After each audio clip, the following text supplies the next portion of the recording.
Bonjour, bienvenue à ce 11e cours, maintenant sur l'école de deuxième année. J'espère que ça va bien, vous suivez bien. Je rappelle qu'on ne peut pas suivre ces enseignements sans, bon, je pense que vous l'avez compris maintenant, sans avoir tout suivi la préparation de la première année qui est très importante. Il y a toute la base de l'homme, il faut retrouver ce qu'est l'homme au fond de lui-même, essentiellement pour bien comprendre ce qu'il est, à quoi il est appelé, et ce grâce à quoi il va pouvoir réaliser tous ses désirs, en particulier de parvenir au bonheur, lui, et tous ceux qu'il aime, et tous ceux qu'il pourra aider à trouver le bonheur avec lui. Alors c'est sûr que ces premiers cours sont assez fastidieux, je vois sur YouTube, là, il y a beaucoup de personnes au début, ça intéresse, le titre intéresse, le sujet intéresse, mais après on s'aperçoit, on a l'impression que ça ne répond pas bien au titre, au sujet, mais en fait, on l'a déjà signalé, on est dans une époque où on est de plus en plus dans la facilité, hein, tout est fait pour nous attirer et nous faciliter la vie. Et donc on devient un petit peu paresseux du coup, hein. Bon, tout ceci avec tout le respect qu'on se doit chacun les uns aux autres, mais il faut reconnaître qu'on devient paresseux, hein. Moi je le vois moi-même, hein, on a des petits appareils qui sont merveilleux, il y a des choses automatiques, bon c'est minime, hein, mais dès qu'on les emploie plus, c'est un petit peu fatigant, quoi. Bon, mais il faut savoir que la situation est grave, c'est qu'on a perdu toutes les vérités essentielles, hein, et ça remonte profond, ça remonte à loin, hein. Jésus, il a bien bon, c'est la théologie, mais quand il parle de quiconque, comment il dit déjà, celui qui écoute et met en pratique, c'est celui qui a creusé bien avant, qui a bâti sa maison sur le roc, hein, qui a creusé bien avant. Jésus, il insiste bien, hein, c'est pas, et celui qui écoute pas et ne met pas en pratique, c'est celui qui a construit sa maison sur le sable. Et on sait que le but,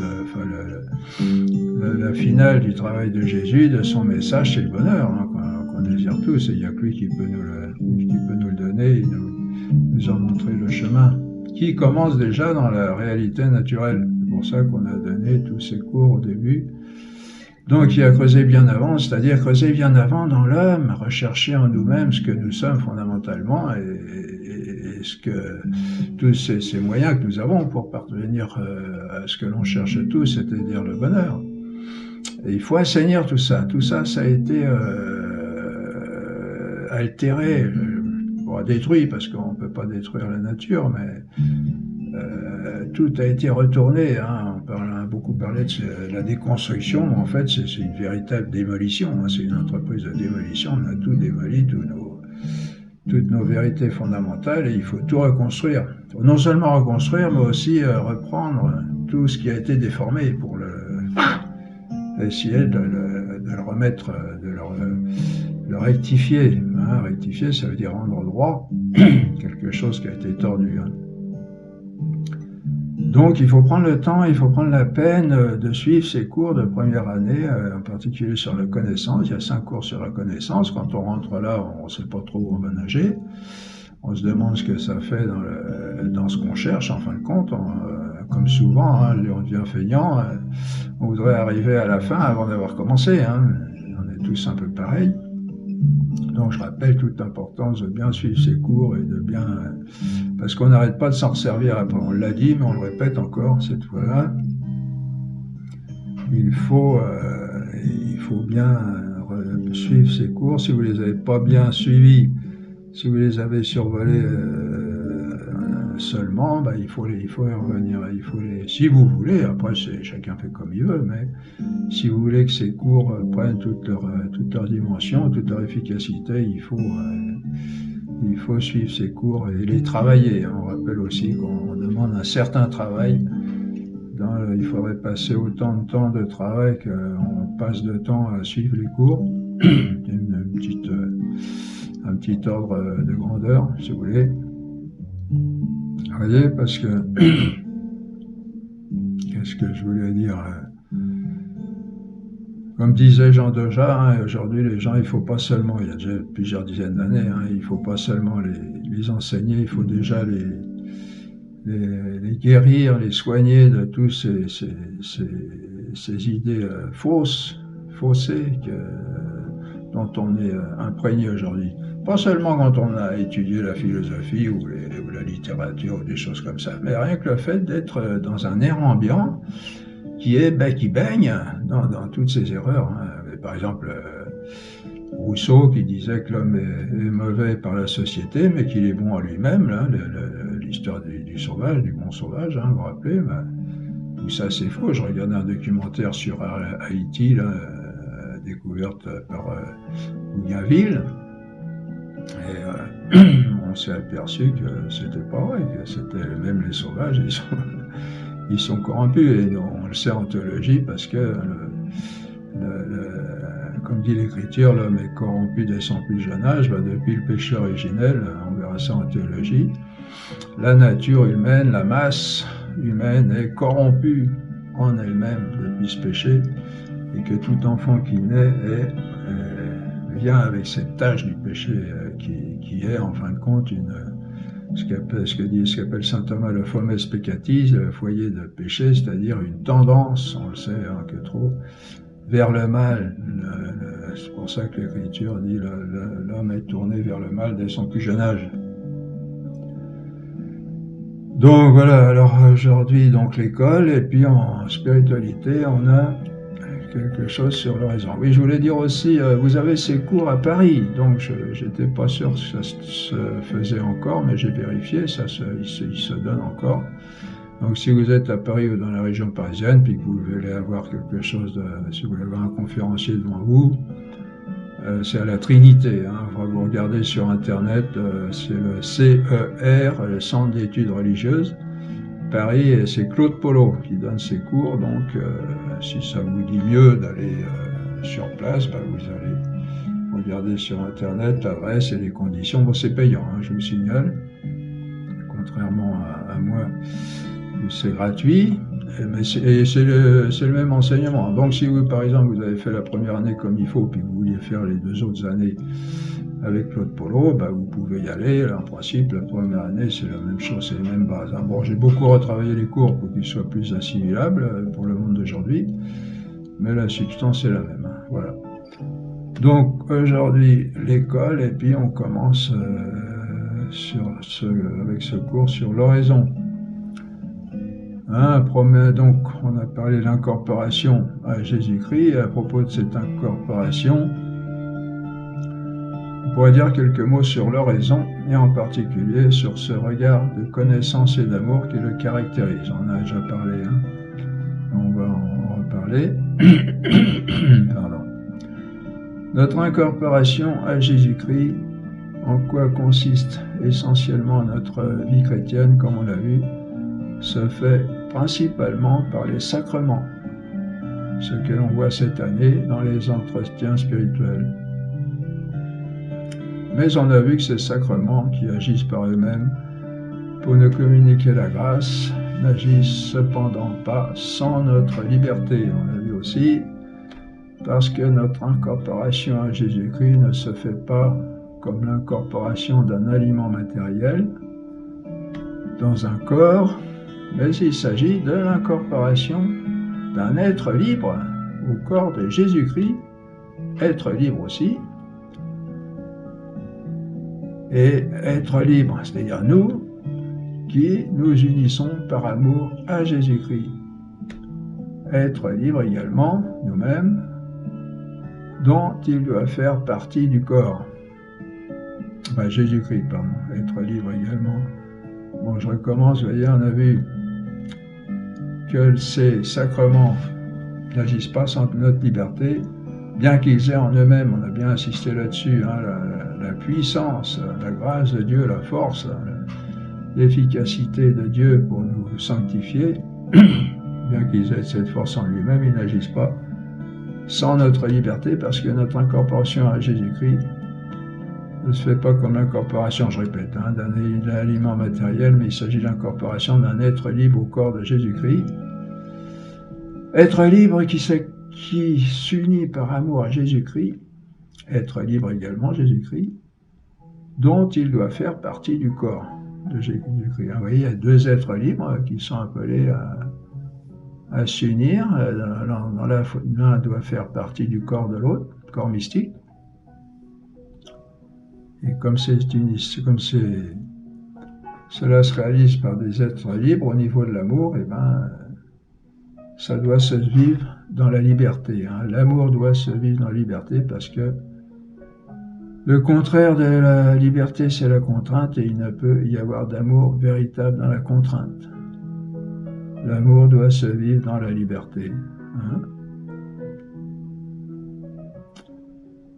Alors pourquoi corps? Pourquoi former un corps? Ça c'est Dieu qui l'a décidé comme ça. Et de toute façon, c'est ce qu'on voit dans toute société, même dans la société humaine, même une société non religieuse, on voit qu'il faut former une sorte de corps qui a ses parties et qui a toute son organisation par rapport aux parties. Et là, il s'agit d'un corps mystique de Jésus-Christ où nous sommes appelés à vivre dans l'amour et par l'amour. C'est un appel d'union à Dieu dans l'amour, et c'est pour ça que ça doit se réaliser dans la liberté, parce que l'amour ne peut se vivre que dans la liberté. Il n'y a pas d'amour dans la contrainte.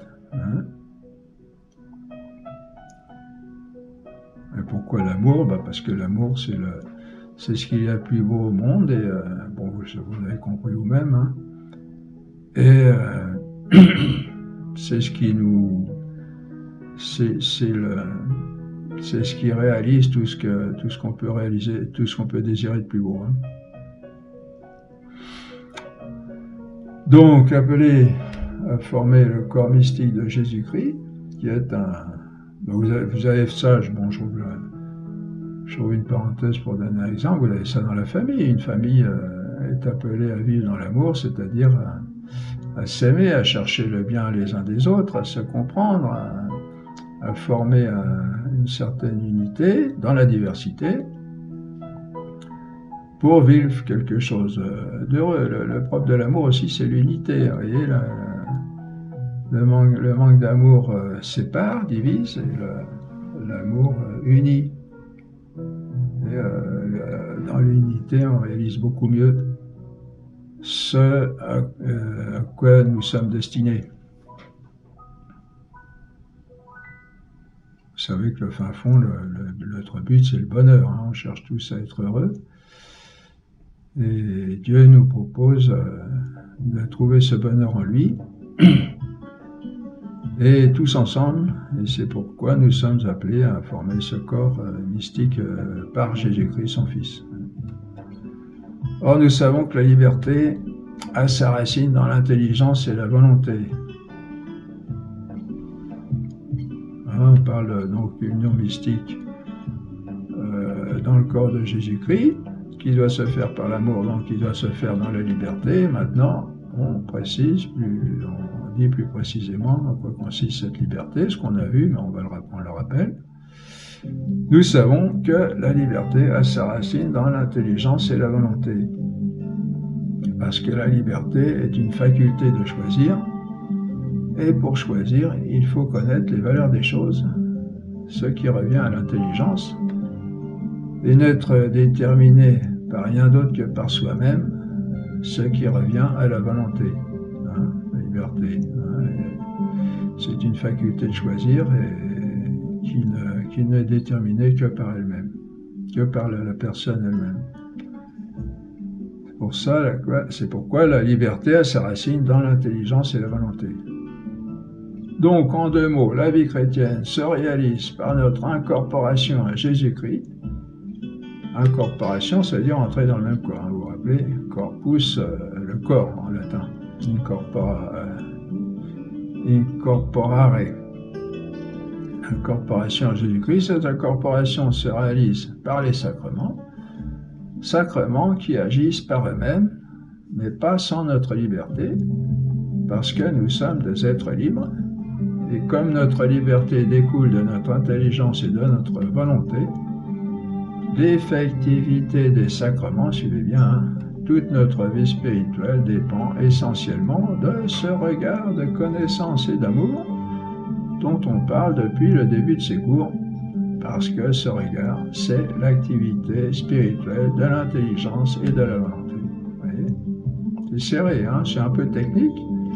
Bon, c'est pas ce qu'attendent certains, une vie spirituelle plus dans l'amour, plus sentimental, plus spontané, mais il faut revenir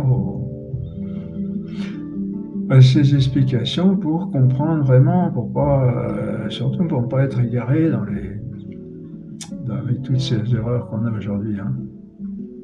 Donc il ne s'agit pas en effet, on l'a compris, maintenant d'une connaissance sensible, voilà, c'est pas un amour sensible, mais intellectuel, parce que Dieu n'a rien de sensible, de corporel.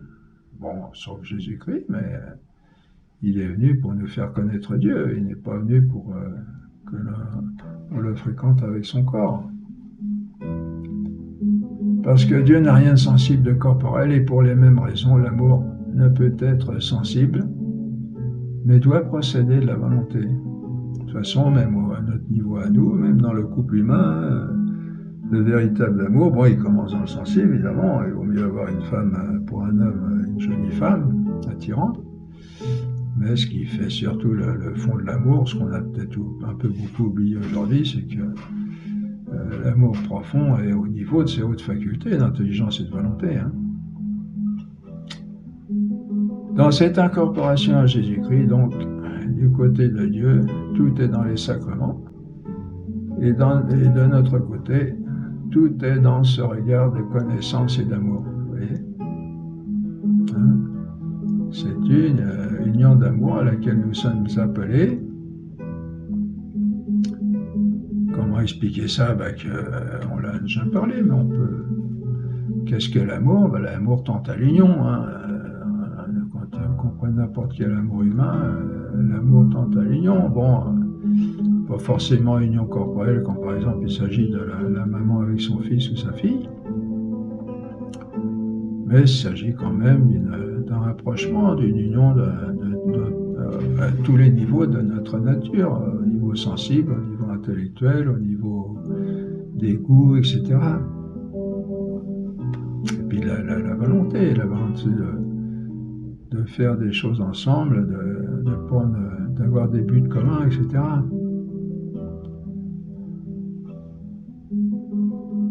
Et au fond, tout est dans la connaissance. Hein. Donc, on disait ce regard de connaissance et d'amour, mais au fond, tout est dans la connaissance, parce que quand on a découvert par la connaissance quelqu'un de très beau, on ne peut que l'aimer si on n'est pas dénaturé. Il faut se rappeler aussi que Dieu n'est pas beau. Nous, on est beau, plus ou moins beau, on a des degrés de beauté. Hein. Dieu n'est pas beau, il est la beauté substantielle. Hein, parce que tout ce que nous on a, lui, il l'est, on l'a vu. Hein. Donc vous voyez un peu, et il est infini, il est le bien infini. Donc vous vous rendez compte, la beauté, on ne s'imagine pas. Dieu est la beauté elle-même substantielle à l'infini en perfection. On ne s'imagine pas, vous voyez. Il y a des personnes plus ou moins belles, il y a des personnes très belles qui nous charment, hein, qui nous troublent. Dieu, il est la beauté substantielle à l'infini. C'est à cette union d'amour avec lui qu'on a appelé. Hein.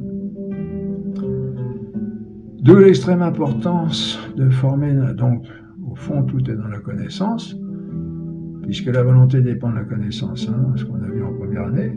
D'où l'extrême importance de former notre intelligence à la connaissance de Dieu, de ce qu'il est véritablement, et cela est la recherche de la sagesse. Oh, vous me direz, le Saint-Père, il préconise la foi populaire, qui est un mouvement plus spontané, plus... c'est vrai, mais on a déjà signalé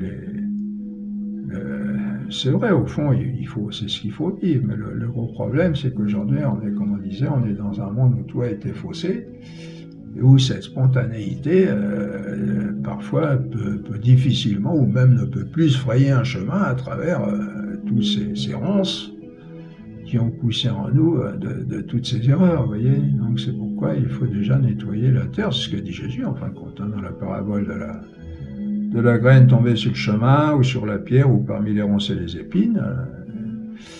Il dit, il faut préparer votre terrain avant de recevoir la parole, sinon la graine, elle va être étouffée, hein, pour pouvoir pousser. C'est ce qu'on fait là, si vous voulez. Donc cette recherche et cette découverte de la sagesse vient en partie de nous et en partie de Dieu. Sainte Thérèse d'Avila en parle en prenant comme comparaison de notre recherche celle d'une femme qui va puiser avec peine de l'eau au puits, et pour illustrer la part de Dieu, elle prend pour comparaison la pluie qui descend du ciel sans que l'on ait la moindre peine à aller la chercher. Voyez. On se doute que la sagesse de Dieu est incomparablement supérieure à celle que l'homme ne pourra jamais acquérir par lui-même. Non seulement celle que Dieu peut nous infuser, mais encore celle qu'il est lui-même, car il est la sagesse. Il est la sagesse, hein, c'est-à-dire la plus haute connaissance que l'on peut avoir de tout. Et il n'est pas seulement une connaissance comme accident, il est la sagesse substantielle, voilà, parce que comme on le disait, tout ce que nous avons, nous, de plus beau, lui, il l'est, et dans une perfection infinie. Voyez.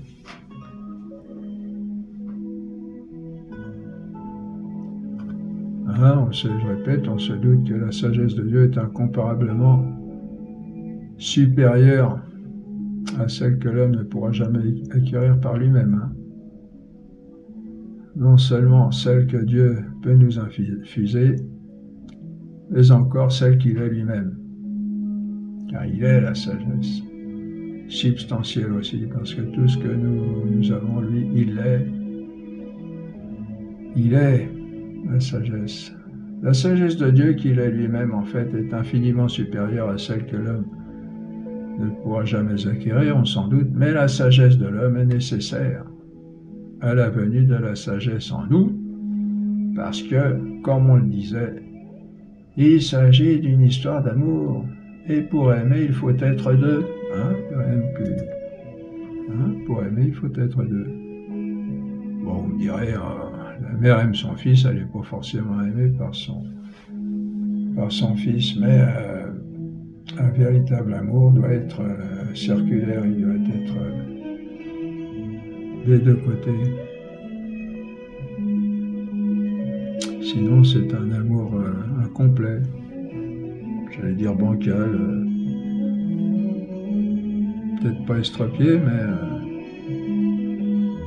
l'amour implique le retour. C'est ce qui manque beaucoup dans notre monde aujourd'hui, d'ailleurs, c'est qu'on se plaint, on peut se plaindre de Dieu, on peut se plaindre de nos conditions, et en fait, on oublie simplement une simple chose, c'est que Dieu nous aime beaucoup, il nous a donné beaucoup de choses, et puis nous, on n'a fait que recevoir et demander, et si c'est jamais assez, on ne pense pas remercier, à aimer nous-mêmes Dieu, et lui offrir des choses. Hein, c'est ce que faisaient certaines religions, pas toutes, la plupart, hein, ils ont toujours eu des sacrifices à la divinité. Bon, ils se gourraient parce que souvent c'était le polythéisme, c'était des faux dieux, mais il y a toujours ce mouvement de rendre grâce au Seigneur, puis pour obtenir aussi d'autres bienfaits de lui, etc., mais pour se le concilier, et puis même pour le remercier, je pense, il y a un peu cette idée-là. Pour aimer, il faut être deux. Hein. L'amour dans un sens unique ne dure qu'un temps. Hein. Il ne s'agit de... Oh, il dure qu'un temps. Disons que c'est un amour incomplet. Il ne s'agit donc pas pour l'homme d'attendre avec insouciance que la sagesse de Dieu vienne de lui, Mais il doit aller à sa rencontre avec un grand désir, car nous savons que l'amour, c'est la rencontre de deux désirs. Et donc l'homme doit aiguiser ce désir par sa recherche de la connaissance de Dieu, de la sagesse, car nous savons que l'amour est essentiellement dépendant de la connaissance. Vous voyez ? Dieu nous aime, il attend de nous. Bon, j'ai pris l'exemple de la mère et du fils, ça c'est pas tellement adapté pour ce qui nous regarde, là c'est plutôt. Nous sommes plutôt appelés, on l'a remarqué d'ailleurs, hein, l'Écriture a beaucoup de citations à ce sujet, un amour comme d'un fiancé à sa fiancée, ou d'un époux à son épouse. Hein. Une quantité de passages dans l'Écriture où Dieu veut vivre avec son peuple, avec chacun de nous, un amour de cette sorte. Et là, évidemment, dans un couple, s'il y en a qu'un qui aime et l'autre qui manque à ce devoir, on peut dire, hein, le couple ne va pas durer longtemps. Du moins, il ne va pas vivre ce à quoi il est destiné normalement. Donc, Donc, nous savons que l'amour est essentiellement dépendant de la connaissance. Hein.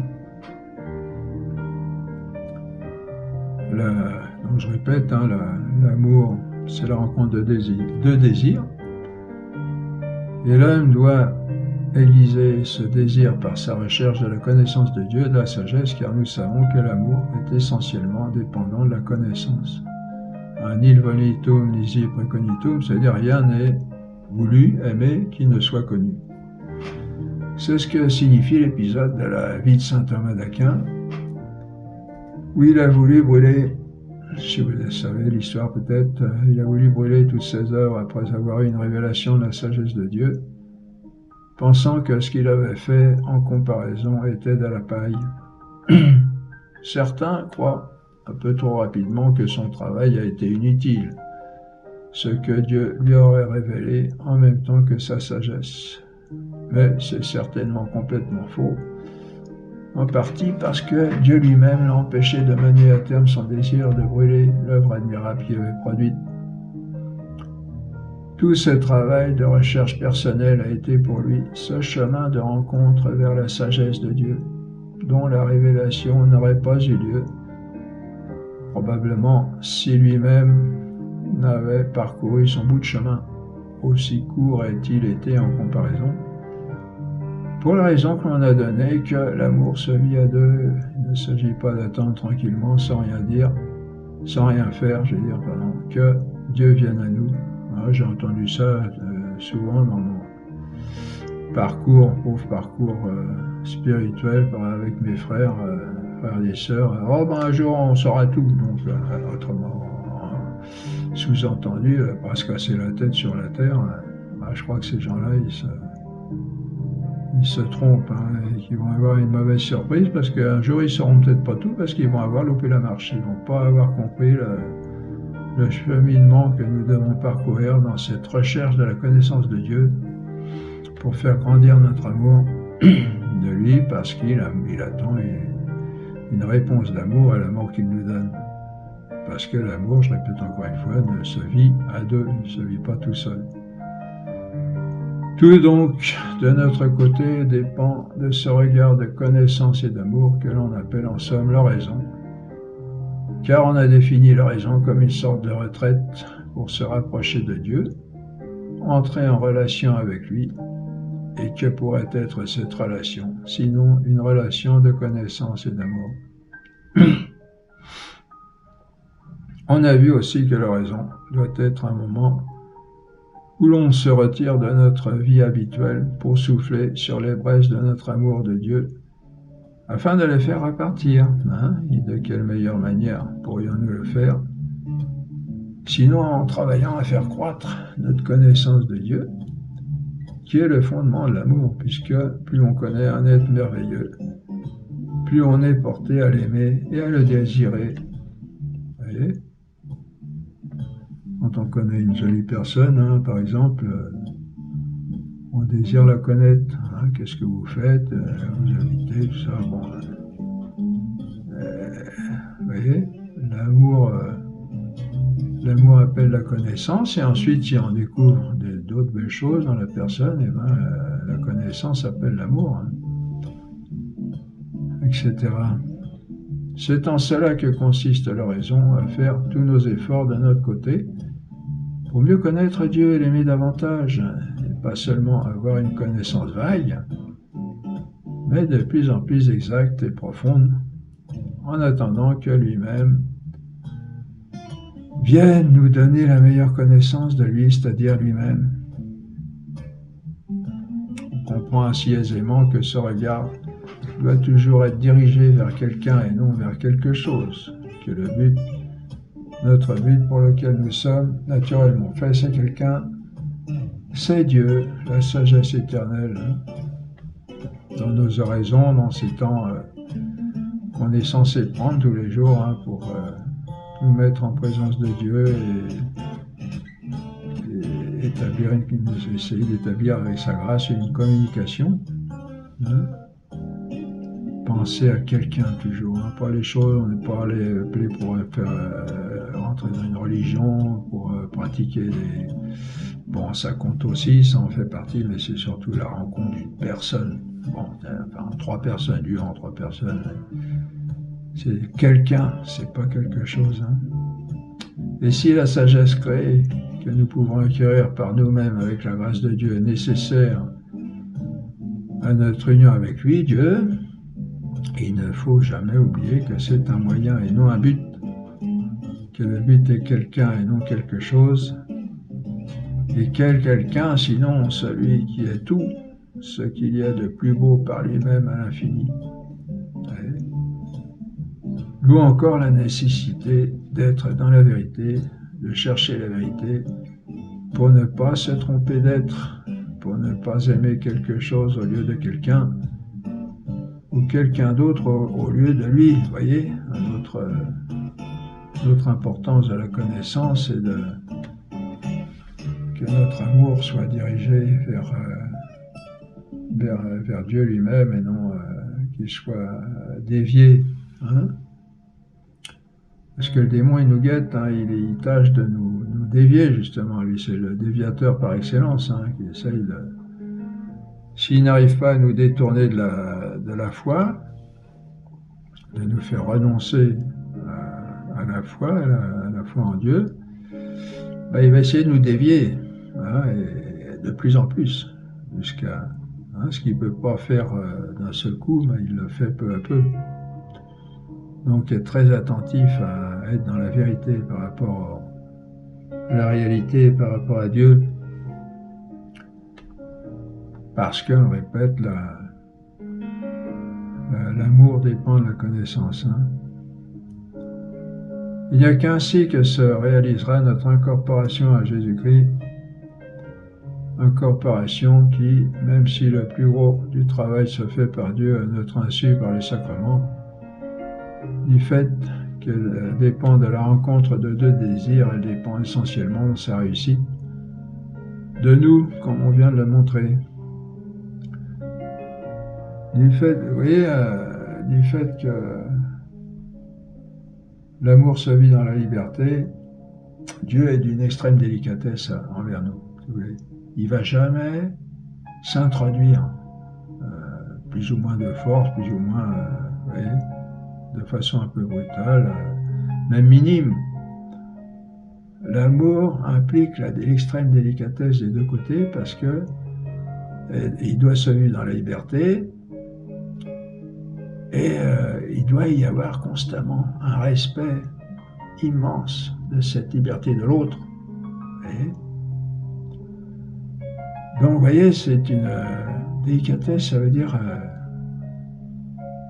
un aller-retour, mais qui attend à chaque instant une réponse de l'autre, une correspondance de l'autre. Vous voyez ce que je veux dire? Hein, l'extrême des... Dieu ne va jamais, même on peut arriver à un certain degré d'union avec Dieu dans notre incorporation. Bon, incorporation, c'est un nom qui n'est pas très poétique, quoi, par rapport à cet amour que nous sommes appelés à... Mais bon, c'est pour désigner une réalité quand même. je veux dire, vous voyez, cette extrême délicatesse, Dieu ne va jamais, même le plus petit soit, le moindrement soit-il, forcer notre liberté. Et donc nous, notre liberté, il faut qu'elle soit, de même lui de son côté, hein, il faut qu'elle soit disponible, disposée à recevoir cet amour de Dieu, et puis nous-mêmes à aller vers Dieu pour lui donner notre amour. Vous voyez. Donc c'est pourquoi il faut entrer dans une connaissance véritable de la personne, pas une connaissance théorique qui a son importance aussi, mais pas une connaissance de quelque chose, de la vie, de ce que serait Dieu comme un objet de connaissance, mais de quelqu'un avec lequel on est appelé à vivre une union d'amour. Vous voyez, dans la liberté, donc dans l'extrême délicatesse, vous voyez, et puis dans un amour qui va grandir de plus en plus, et donc qui va devenir de plus en plus délicat. Vous voyez. Alors c'est extrêmement difficile, et quasi impossible, sauf si on pense que le Seigneur, pour cela, nous donne son Esprit Saint, qui va nous aider, mais nous, il faut qu'on soit disposés. Vous voyez, sinon, Dieu ne va jamais... Ça se fait tout seul, d'une certaine manière, c'est vrai, avec les sacrements, comme dit Jésus, hein, quand la graine est plantée, elle pousse, qu'on y pense ou qu'on n'y pense pas, c'est vrai, à la condition que nous soyons dans les bonnes dispositions, c'est-à-dire que la terre soit bien entretenue pour que la plante puisse pousser correctement. Vous voyez. Donc, c'est ainsi, c'est vrai que je recommence, c'est ainsi se réalisera notre incorporation à Jésus-Christ, parce que si le plus gros du travail se fait par notre insu par les sacrements, hein, l'exemple de la plante qui pousse toute seule, elle dépend de la rencontre des désirs, et dépend essentiellement dans sa réussite de nous, comme on vient de le montrer, hein. Parce que Dieu ne va jamais pénétrer le moindrement possible sans notre accord dans notre cœur. C'est ce que nous faisons en partie dans ces cours, de découvrir qui est Dieu, cette connaissance, hein, et ce que nous aurons à faire toute notre vie jusqu'à la rencontre définitive. Hein. Il ne faut pas jamais non plus se croire arrivé. Bon, j'en sais assez, maintenant c'est bon. Maintenant on attend le paradis. Ben non. Le paradis, c'est l'aboutissement de notre croissance d'amour qui se fait jour après jour, instant après instant. Il n'y a qu'ainsi que nous serons divinisés comme nous y sommes appelés et que nos actions le seront aussi. Hein. La récompense en tout cas, le but est merveilleux. Hein. Il n'y a qu'ainsi que nous deviendrons les témoins de l'amour et de la sagesse de Dieu, dont le monde a tant besoin et qu'il attend, souvent sans le savoir. Voilà. Bien, maintenant on commence notre cours, notre partie philosophique sur l'école. Alors, nous achevons aujourd'hui avec ce cours sur l'école, la série des cours concernant la société familiale. La prochaine fois, nous commencerons la série de cours concernant la société professionnelle et nous terminerons cette année avec la société politique. Ainsi, nous aurons vu tous les aspects essentiels de la vie sociale. Comme nous avons jusqu'à présent étudié l'éducation comme œuvre de la famille, nous avons jusqu'à présent étudié l'éducation comme œuvre de la famille, mais l'éducation n'est pas l'œuvre de la famille seule, elle est l'œuvre de la société tout entière. D'abord, parce que la famille elle-même dépend de la société dans sa formation, puisqu'on a vu que tout homme a besoin de la société pour devenir vraiment homme, et même ne serait-ce que pour survivre. Hein. Et puis l'enfant dépend de la société parce qu'il n'est pas clos dans la famille. Il a toutes sortes de relations avec le milieu social en dehors de la famille, sans même souvent sortir de la famille, comme ces moyens d'éducation que sont la presse, les spectacles, la radio, la télévision, vous savez, et aujourd'hui l'ordinateur et tout. les logiciels, Internet et le portable, hein, le iPhone, etc. Tout cela entre dans la famille et ne provient pas de la famille. On voit donc qu'il y a un lien essentiel entre éducation et vie sociale. L'éducation ne se limite pas à l'activité éducatrice de la famille, d'abord pour la raison qu'on vient de dire, que d'autres formes d'éducation entrent dans la famille sans être de la famille, mais aussi parce que la famille n'est pas apte à donner toute l'éducation que l'enfant doit recevoir pour bien profiter des découvertes de l'humanité au cours des millénaires, hein, on se rappelle. Hein. C'est la raison d'être de l'école dont on parle aujourd'hui. Hein, on se rappelle que l'éducation, c'est pas seulement recevoir les principes familiaux, c'est aussi bénéficier de toute ce savoir, cette certaine sagesse humaine acquise au cours des siècles. Hein. C'est ce qu'on admire d'ailleurs, ce que les autres peuples d'ailleurs admirent dans nos civilisations dites évoluées de l'Europe par exemple. Hein.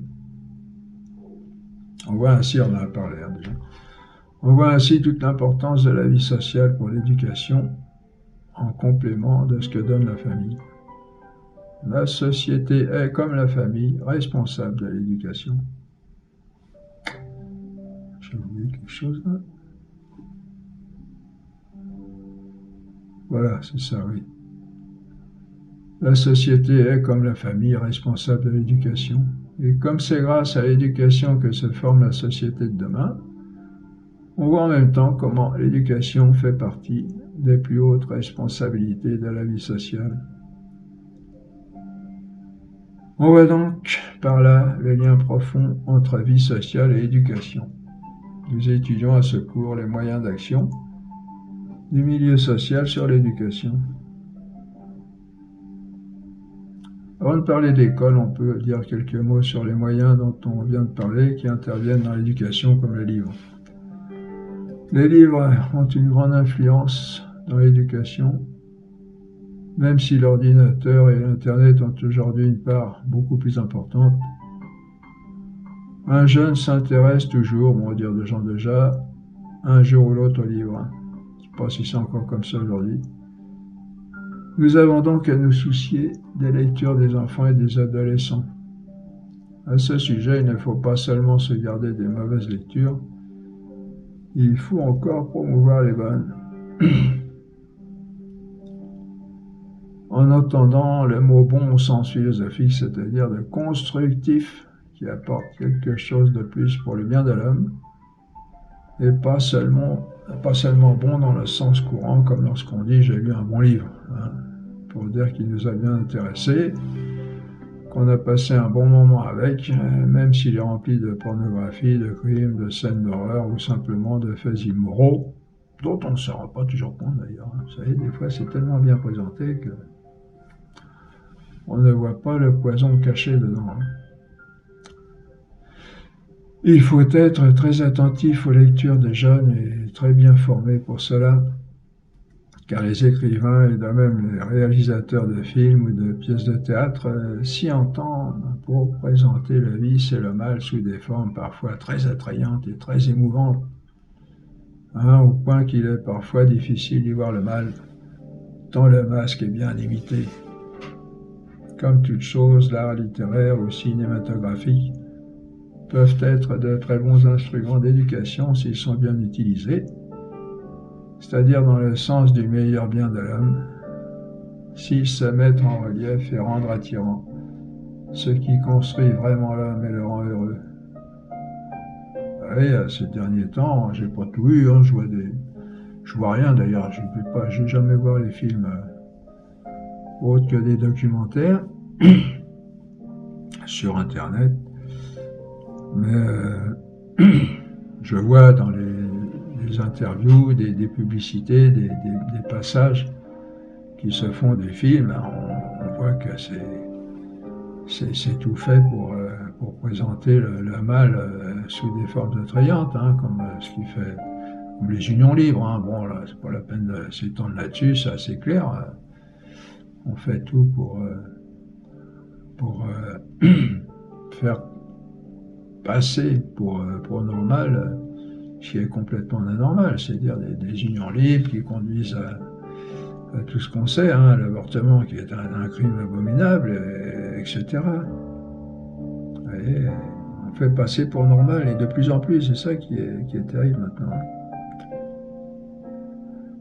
Voilà, je dis comme faire passer par exemple pour attirant une union libre avec des scènes de tendresse à verser des larmes, peut-être très beau pour l'affectivité à fleur de peau, et en même temps destructeur de la famille et de la société pour longtemps. Vous voyez, attention aux émotions. Ils savent très bien jouer, le démon qui est en dessous, hein, ils savent très bien jouer là-dessus pour nous faire avaler du poison, hein, qui en fin de compte nous conduit à notre malheur. C'est ça qui est terrible. Il est extrêmement difficile de juger de ces choses car le prince des ténèbres y participe, hein, comme on le dit, et nous savons qu'il est une intelligence supérieure à la nôtre, hein, on l'a vu, hein, les anges sont une nature supérieure à nous. Hein. Étant prince de l'illusion, il sait admirablement bien jouer la comédie. On en revient donc encore à la nécessité de l'acquisition de la sagesse, ce que l'on fait ici, hein, de toute façon, grâce à laquelle on saura non seulement, enfin ce qu'on fait en partie, parce que c'est tout un... Enfin, on a quand même ici les fondements, les principes fondamentaux. Hein. C'est pour ça que ces cours ont été faits d'ailleurs. Grâce à laquelle sagesse, on saura non seulement ce qu'est le meilleur bien et le chemin qui y mène, mais encore déjouer les pièges de l'adversaire en sachant discerner le mal à longue portée sous des apparences très séduisantes. Hein. Il faut savoir...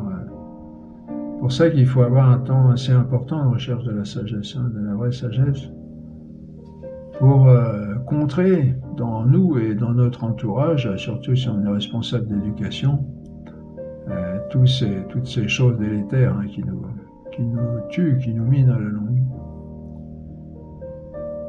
Aujourd'hui, je parlais des choses... il y a quelque temps, hein, les gens se seraient offusqués. Maintenant, ils réagissent même plus. Hein. Une fois, je faisais les courses au supermarché, à la caisse, la caissière. Elle parlait avec une amie, visiblement. Elle disait qu'il y a un homme s'était présenté nu devant des petites gamines.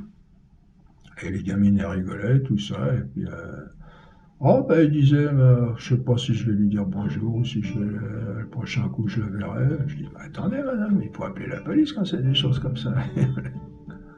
Ils se rendent même plus compte de la gravité, de l'atteinte aux mœurs, etc. Tout ça, c'est en train de disparaître aussi. Hein, les gens, et tout ça, ça vient, moi je le vois pas, mais ça vient sûrement de ce qu'ils voient à la télé, etc. On finit par faire passer pour normal ce qui est anormal. Et puis les réalisateurs, ils s'ingénient à aller contre ce qu'on a cru jusqu'à présent aussi. Ça, c'est un autre revers, une autre déviation de la morale, c'est qu'on... Et pour être original, ou pour intéresser, ou je sais pas quoi, ou pour faire le malin, parce qu'on dit, moi je vais bousculer ce à quoi tiennent les gens, et si j'y arrive, j'aurai remporté une victoire. Ils ne se rendent pas compte que... alors ils essayent tout, ils essayent et puis évidemment de préférence vers le plus mauvais, et ils ne se rendent pas compte qu'ils détruisent la société avec ça. Sous prétexte de liberté, une espèce de liberté. La liberté n'est pas n'importe quoi, hein, on l'a vu. La liberté, c'est de faire le meilleur. La liberté est une faculté de choix, et c'est de faire le meilleur choix. Et le meilleur choix, c'est ce qui va nous construire, n'est pas ce qui va nous détruire, personnellement et au niveau de la société. Hein. Il faut mettre le jeune en garde contre tous ces pièges et l'aider à discerner le bien du mal.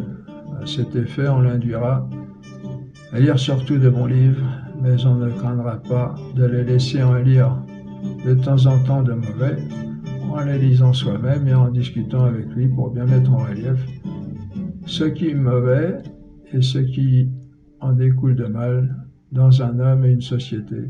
Voyez ? S'il a eu une bonne éducation avec de bons principes, il doit comprendre rapidement. Et il doit même comprendre seul. C'est le but en fin de compte. Hein. mais on n'hésitera pas à provoquer une discussion pour voir où il en est. Oui, il ne s'agit pas d'interdire, de permettre ou d'interdire, ce qu'il faut faire à certaines époques, à certains âges, on l'a vu. Mais il ne s'agit pas de dire ça c'est blanc, ça c'est noir. Il s'agit de montrer aux jeunes comment ça c'est blanc et comment ça c'est noir, qu'ils le comprennent par lui-même. Hein. C'est ça le but, de le remettre en fin de compte à sa majorité dans les mains, le remettre dans les mains de sa liberté. C'est-à-dire qu'il sache lui-même discerner ce qui est bon de ce qui est mal et savoir choisir le bon et rejeter le mal. C'est ça le but. C'est logique, de toute façon, on ne va pas travailler pour se détruire. Le but pour le jeune, c'est qu'il arrive par lui-même, oui, comme on le dit, à reconnaître ce qui est bon et mauvais, et pas seulement en apparence, mais profondément, avec toutes les conséquences à long terme que cela entraîne. En le mettant en garde aussi de ce goutte à goutte qu'on reçoit des médias et de la société qui nous mine sans qu'on s'en rende compte. Il faut le former à avoir une belle attirance vers le bien et une profonde répugnance du mal. Cela vaudra 100 fois mieux que des interdictions et des défenses qu'il saura transgresser un jour ou l'autre, avec d'autant plus d'ardeur que ça aura été défendu. L'attirance du défendu, on connaît. Hein. Ceci dit, évidemment, dès qu'il a l'âge de se former en lui des convictions, que l'on a situées à partir de 15 ans environ. Avant, on le fera par des moyens adaptés à son âge, c'est-à-dire en jouant sur l'imagination et le cœur entre 3 et 7 ans, et en formant ensuite progressivement au jugement de l'intelligence, de manière à ce qu'il arrive à l'âge de la formation des convictions avec tout ce qu'il lui faut pour en forger de bonnes, en interdisant formellement, avant l'âge où il sera capable de se forger des convictions, les mauvaises lectures qui comportent de la sensualité, de la terreur, de la cruauté ou de la cupidité, c'est-à-dire tant qu'il n'a pas commencé à avoir l'usage de sa liberté, période où l'autorité doit rester entière, avant ça. Il est important à ce sujet qu'il y ait dans la famille une bibliothèque bien constituée, et de même à l'école. Si le jeune a une foi et une âme d'apôtre, on pourra le former à influencer ses camarades, ce qui aura l'avantage, en plus de le motiver lui-même, davantage en faveur du bien et contre le mal,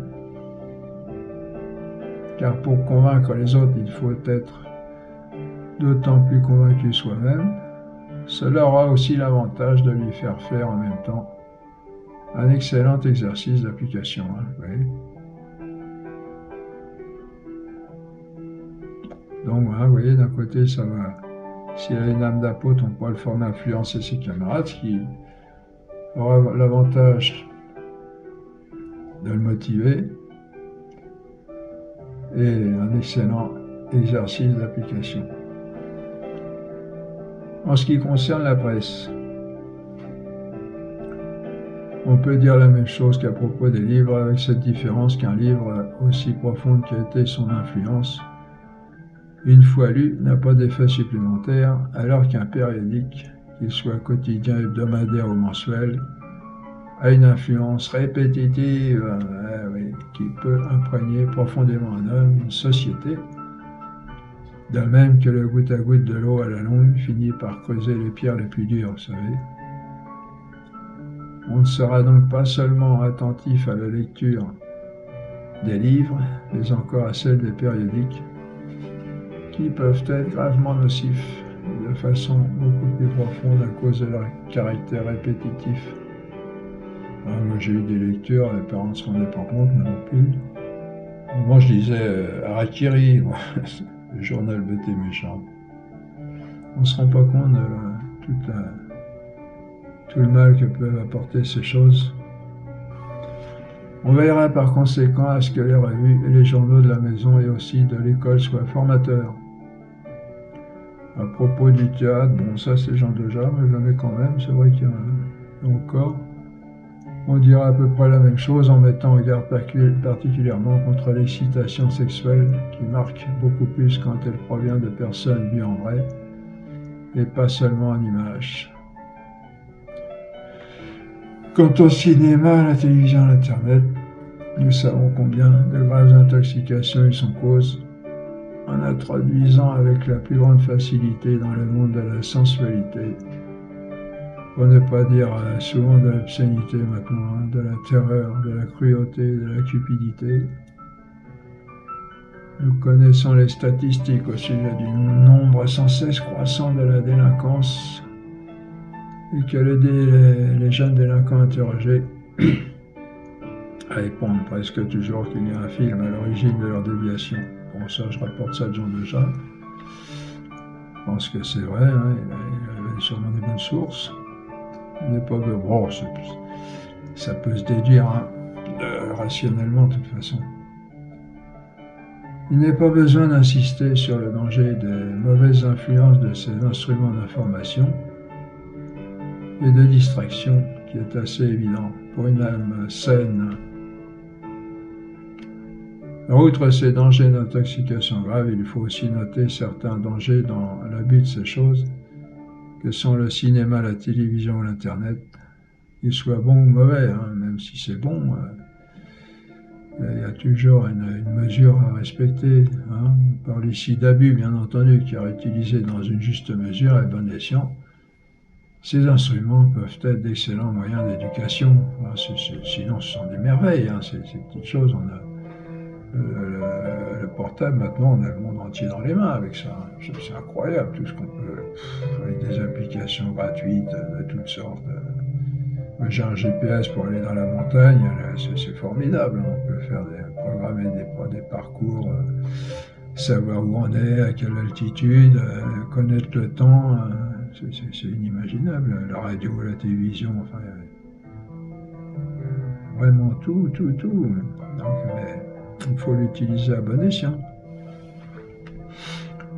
Le danger que comportent ces abus, on commence à s'en rendre sérieusement compte aujourd'hui. Bon, ça je vous parle il y a quelques dizaines d'années déjà. En plus de ceux qu'on vient de signaler, quand il s'agit de films destructeurs, c'est-à-dire de faire vivre l'enfant dans une atmosphère enfermée, loin de la réalité.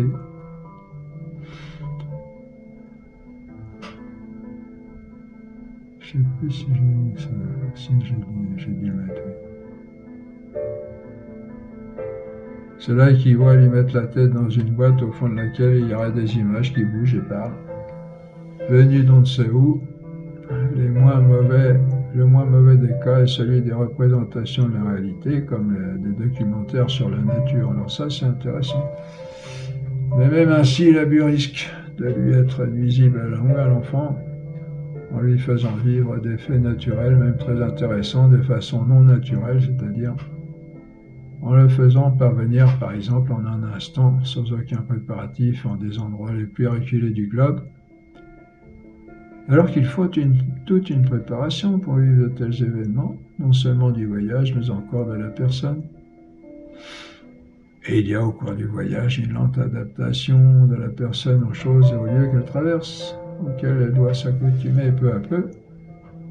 Nous ne sommes pas faits pour voyager et changer de lieu et de sphère d'activité aussi vite. Du moins, pas avec excès. Bon. Ça a son importance, mais il faut en connaître les limites. Ces abus ont le grave inconvénient d'éloigner le jeune du réel et de la vérité pour lequel il est fait, qu'il doit assimiler peu à peu. Et pas seulement voir et entendre, mais vivre de tout son être dans le temps et l'espace. Vous voyez ? Très important ça de communier avec le réel. C'est source d'un bien-être dont on ne se doute pas.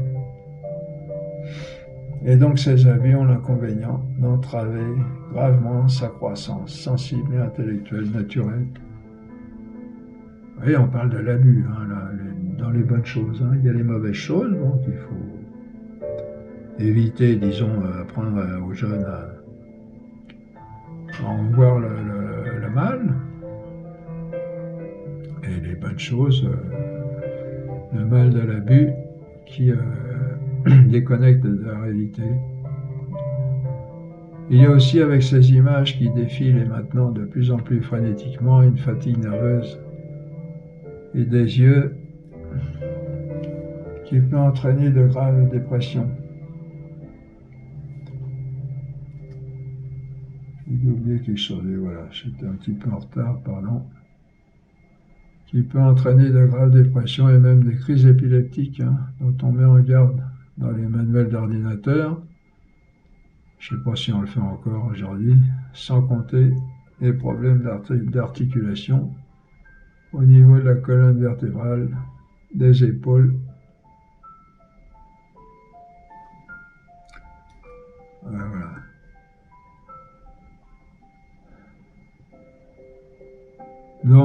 Etc.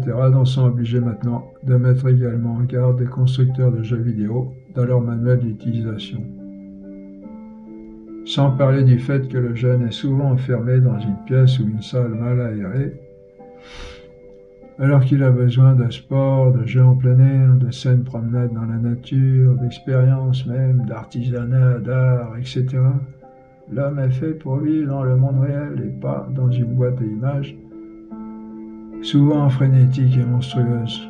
Bon, vous avez aussi pour appuyer tout ça, pour entériner tout ça, les nouvelles doctrines, les nouvelles idéologies qui pensent que l'homme n'est qu'un... Le cerveau de l'homme, c'est un programme d'ordinateur, c'est tout. Puis qu'un jour, on va pouvoir regarder un documentaire là-dessus, récemment. Bientôt, on saura décrypter le cerveau. Ils affirment, le cerveau n'est qu'un programme, l'homme n'est qu'un programme d'ordinateur, qu'on est en train de les chercher à copier. Une fois qu'on pourra le copier, on pourra le mettre sur un ordinateur, et l'homme, il sera dans l'ordinateur. Ça sera l'ordinateur, l'homme. Vous voyez, alors les jeunes qui sont là-dedans, à quoi bon aller voir les arbres, les oiseaux, les fleurs dehors, si on n'est que des ordinateurs, juste bons à recevoir des données, et puis à traiter ces données, puis à réagir en conséquence.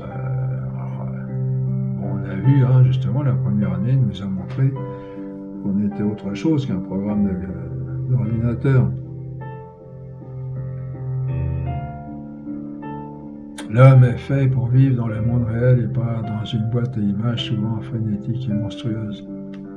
Et combien de choses on doit se prémunir aujourd'hui, et de plus en plus. Ça devient de plus en plus difficile de retrouver le bon chemin à travers tout ça. Je ne sais pas comment ça va se terminer, mais... Ces choses peuvent être de très bons instruments d'éducation, comme on le disait, et de détente. C'est juste, bon, je rouvre la parenthèse, c'est pour ça qu'il faut se former vraiment très, très fortement aujourd'hui. C'est pas seulement une histoire d'option, une option parmi d'autres qu'on pourrait prendre ou pas prendre. C'est une nécessité absolue pour la santé mentale de nous-mêmes et de notre entourage. Ces choses peuvent être de très bons instruments d'éducation, comme on le disait, de détente dans une juste mesure. Mais ils peuvent aussi devenir très dangereux par abus excessif. Et même si les dégâts ne sont pas si spectaculaires, ils conduisent de toute manière à un abrutissement des jeunes qui prennent l'habitude de se laisser aller à la sensation visuelle et sonore, ce qui entraîne un relâchement des facultés d'attention et de réflexion. C'est un grand problème d'aujourd'hui aussi. Et c'est pourquoi on a tant d'enfants et de jeunes aujourd'hui qui souffrent de graves déficiences au niveau des facultés d'attention et de réflexion. Bon, c'est pour ça que moi, mes cours, je fais ce que je peux, mais j'ai pas grand espoir parce que les gens sont de plus en plus déficients, justement, au niveau des facultés d'attention et de réflexion. Et on ne peut plus leur présenter... on ne peut plus vous présenter quelque chose de sérieux parce que vous n'êtes plus formé. Enfin, j'espère qu'il reste encore du bon, mais ça devient de plus en plus difficile. Et donc, Vous voyez, ça fait partie des... Il n'y a pas seulement les erreurs à écarter puis pour établir le chemin de la vérité, mais il y a aussi le chemin lui-même qui est devenu qui devient de plus en plus impraticable parce que et c'est fait exprès ça, hein, on coupe les facultés d'attention et de réflexion chez les gens de façon à ce qu'ils ne puissent plus accéder aux vérités fondamentales qui pourraient les aider à retrouver le sens de la vie de l'homme. On peut en dire en même temps de la radio, dans certaines émissions sont complètement subversives de la morale, comme à l'époque, ça, il y a une dizaine d'années, un peu plus, que j'ai donné ces cours, Fun Radio ou Énergie, donc que j'écoutais des fois, dont j'écoutais quelques passages en voiture, quand j'allais à Paris en retour. Et donc de l'homme, subvertive radio de la morale et donc de l'homme et de la société. Moi, j'imagine qu'aujourd'hui, ça n'a pas beaucoup évolué dans le bon sens. Pardon. Et nous savons combien il est facile maintenant d'avoir une radio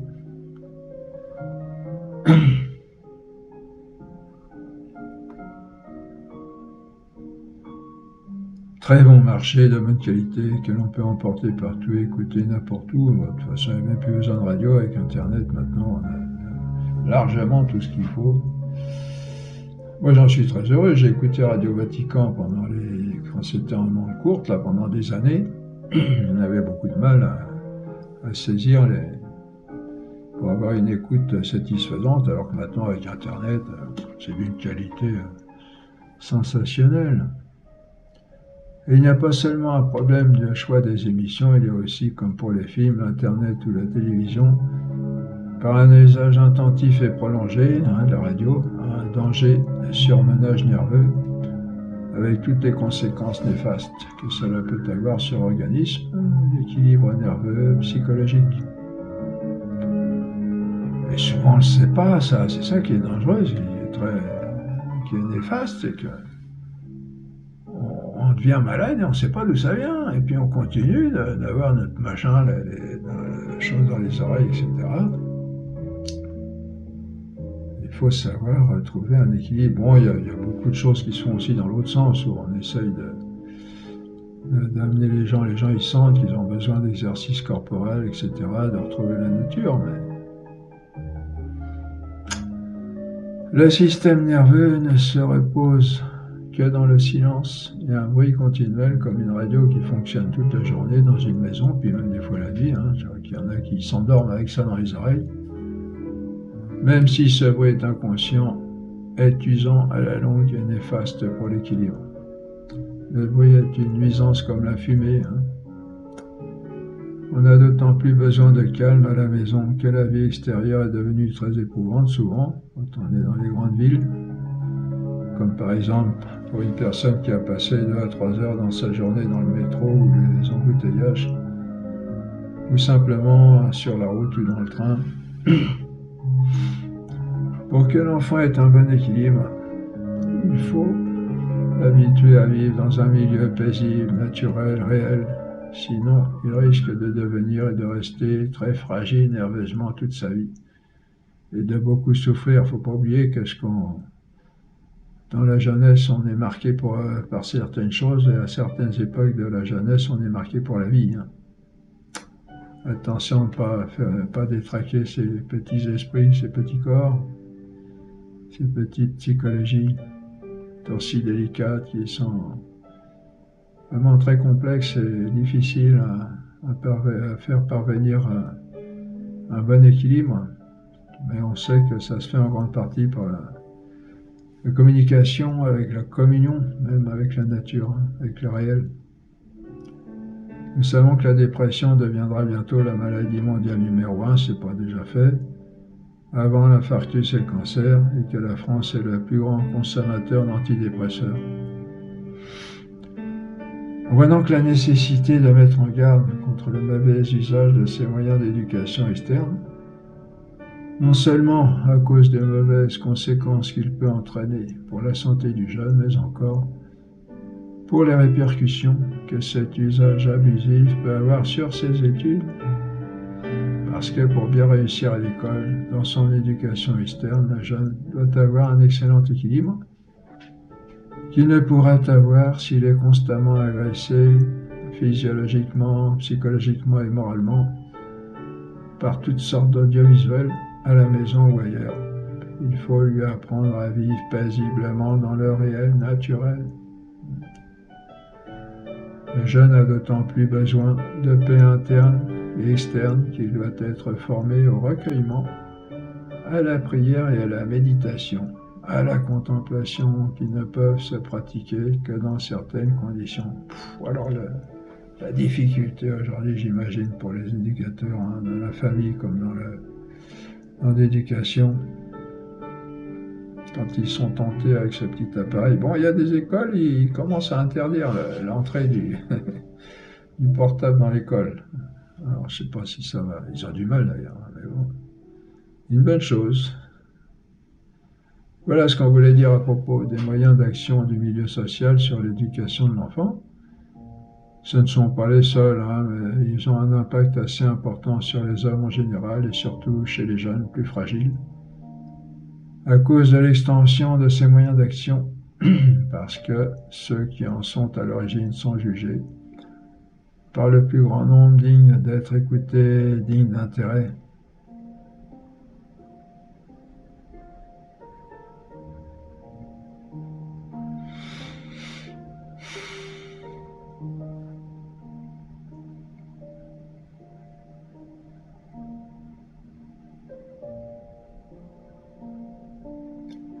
Des personnes particulières comme les copains, les fréquentations, bien qu'à un degré moindre, auront aussi une influence sur le jeune et donc il faut appliquer les mêmes principes, montrer aux jeunes ce qu'ils ont de bon ou de mauvais, ces fréquentations, non seulement en le leur disant, mais surtout en leur faisant comprendre de manière, toujours la même chose, leur faire comprendre de manière à ce qu'ils le reconnaissent eux-mêmes, à ce qu'ils en soient convaincus.